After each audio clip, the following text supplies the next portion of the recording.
कौन जनाब फेवरेट है आज के मैच में आपका? आज तो मेरी जो फेवरेट है वो इंडिया की टीम है, क्योंकि अगर उनका हर डिपार्टमेंट देखें, बॉलिंग, फील्डिंग, बैटिंग, तो ऐसे ऐसे प्लेयर्स हैं कि जो मुश्किल टाइम में भी टीम को अपनी बचा लेते हैं और जब अच्छी पोजीशन चल रही हो तो वो और उसको चार चांद लगा देते हैं। तो मुझे लगता है आज इंडिया जो है वो बेहतर पोजीशन में है। जिस तरह से ऑस्ट्रेलिया ने टॉस जीत के जो है वो पहले बैटिंग की, एक उनकी तरफ से, ऑस्ट्रेलिया की तरफ से एक ब्रेव कॉल थी, लेकिन मुझे लगता है वहां पे थोड़ा सा जो है विकेट को अगर और अच्छे से रीड कर लेते, लेकिन यहाँ पे इस पे जरूर कोई ऑस्ट्रेलिया की अपनी कोई स्ट्रेटेजी होगी। वो पहले बैटिंग करना चाह रहे थे, क्योंकि अब तक पूरे इवेंट में जो है किसी भी टीम ने पहले बैटिंग नहीं की, हमेशा टॉस जीत के है सबने बॉलिंग ही कर रहे थे।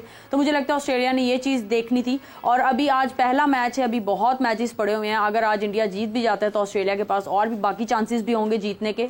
और इंडिया की जिस तरह से बॉलिंग चल रही है, स्पिनर्स और कप्तानी जो रोहित ने की है, फौरन से लग रहे हैं कि वो ट्यून होने नहीं दे रहे बैट्समैन को। मैं यही बात करने लगी थी कि बिल्कुल वो सेट नहीं होने दे रहे। कह लें कि छठे ओवर में हार्दिक को ले आए थे, जबकि क्या कहते हैं बुमराह और सिराज बॉलिंग बहुत अच्छी कर रहे थे, तो हार्दिक को ले आए, फिर कुलदीप को ले आए, फिर अश्विन को ले आए। तो उन्होंने किसी बैटर को ना सेट नहीं होने दिया। लेकिन उस मुश्किल कंडीशन में फिर भी स्मिथ ने, वार्नर ने बहुत अच्छी बैटिंग की है। लेकिन मुझे लगता है फिर से जो है ऑस्ट्रेलिया फंस चुका है। लेकिन चलें, अभी तो पूरी गेम खैर बाकी है, पता चल जाएगा। हाफिज साहब, आपकी क्या देखिए, जैसे इंडिया इस टूर्नामेंट में आज वो खेले हैं अपना पहला मैच, तो 3 स्पिनर्स के साथ वो गए हैं। जडेजा भी हैं, ठीक है जी, कुलदीप यादव और रविचंद्रन अश्विन। और अब तक के जो 30वां ओवर चल रहा है, इसमें से उनके 19 ओवर्स जो हैं लगभग वो स्पिन बॉलर्स ने डाले हैं। ठीक है। तो उनके स्पिनर्स ने ना सिर्फ बड़ी अच्छी गेंदबाजी की है, अच्छी जगह पर गेंदें डाली हैं, और पिच से जो उनको मदद था उसका उन्होंने भरपूर तरीके से फ़ायदा उठाया है। लाजवाब किस्म की गेंदबाजी की है। कुलदीप यादव को आप देखें कि कोई भी बल्लेबाज उनको इतनी आसानी से और इत्मीनान से और एतमाद के साथ नहीं खेल रहा था।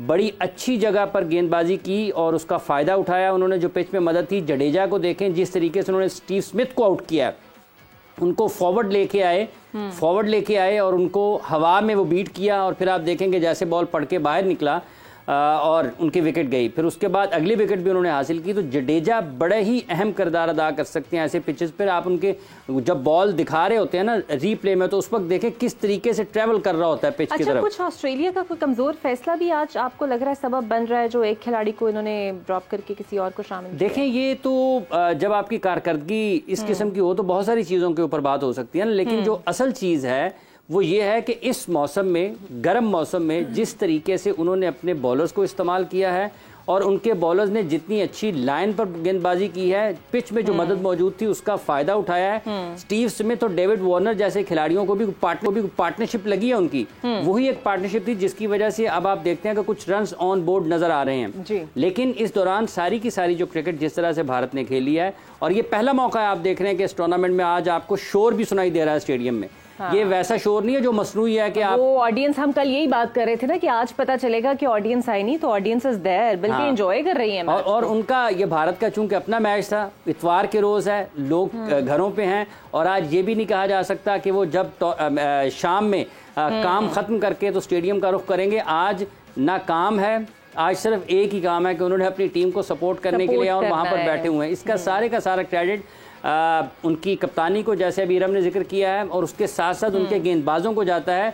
अच्छी फील्ड प्लेसिंग, फील्ड के मुताबिक बॉलिंग की है, उनको मौका नहीं दिया आज़ादाना रन्स खेलने का। फील्डिंग भी आप देखें कि किस तरीके से उन्होंने अच्छी फील्डिंग की है, जहां पर 2 हो रहा था 1, और जहां पर 1 होने के इम्कानात थे उसको भी उन्होंने रोका है। तो ये सारी चीजें 5 आउट हो गए 119 पे, तो मुझे तो लगता है ये स्कोर तो नहीं जा पाएगा। मुझे लगता है कि 250 200 से ऊपर नहीं जाएगा। बिल्कुल ऐसे है, लेकिन अब सारा जो है वो मैक्सवेल पे आ चुकी है गेम। मुझे लगता है मैक्सवेल को ही अंदर रहना होगा एंड तक, और क्योंकि पीछे जो है वो उनके सारे बॉलर्स हैं और ऑलराउंडर्स हैं। यहाँ पे ऑस्ट्रेलिया को एक स्टोइनिस इनके जो हैं वो बेस्ट ऑलराउंडर है, लेकिन वो इंजरी का शिकार है जिसकी वजह से वो टीम में नहीं है। तो मुझे लगता है बहुत ज्यादा प्रेशर मैक्सवेल पे आ चुका है। अच्छा जी, एक चीज हम अफगानिस्तान में आपको पता है बड़ा ही हौलनाक जलजला भी आया है, और जो उनके प्लेयर हैं उन्होंने भी कहा है कि जितनी भी उन्हें वर्ल्ड कप से कमाई होगी वो जो है वो ज़लज़ला मुतासरीन के लिए देंगे। सो सबसे पहले तो हमारी भी कंडोलेंसेस हैं और अफसोसनाक वाक़या है, बिकॉज़ जाने जहाँ की भी हो बड़ी कीमती होती है।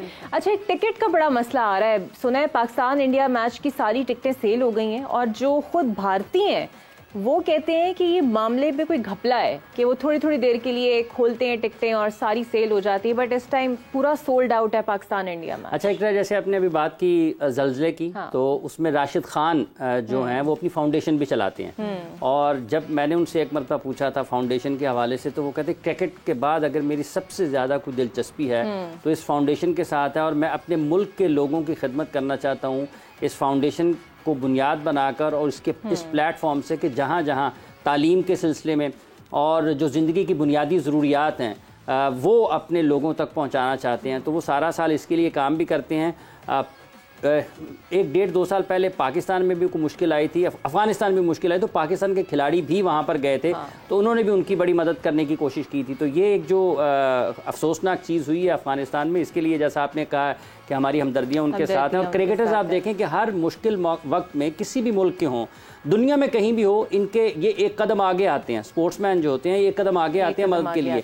और जहाँ तक ताल्लुक़ इस चीज़ का है कि कोई घपला है, अब ये तो भेजना पड़ेगा किसी को वहाँ पर जाके उसका चेक करके हैं कि वाकई कितना घपला। लेकिन ये बात ज़रूर है कि इंतज़ामी मामलात में अगर आप देखते हैं तो जिस तरह की चीज़ें भारत की तरफ से होनी चाहिए थी इस आलमी मुकाबलों को, इन आलमी मुकाबलों को लेकर, वो इंतज़ामी सलाहियतें आपको नज़र नहीं आती हैं, वो फैसले नज़र नहीं आते हैं।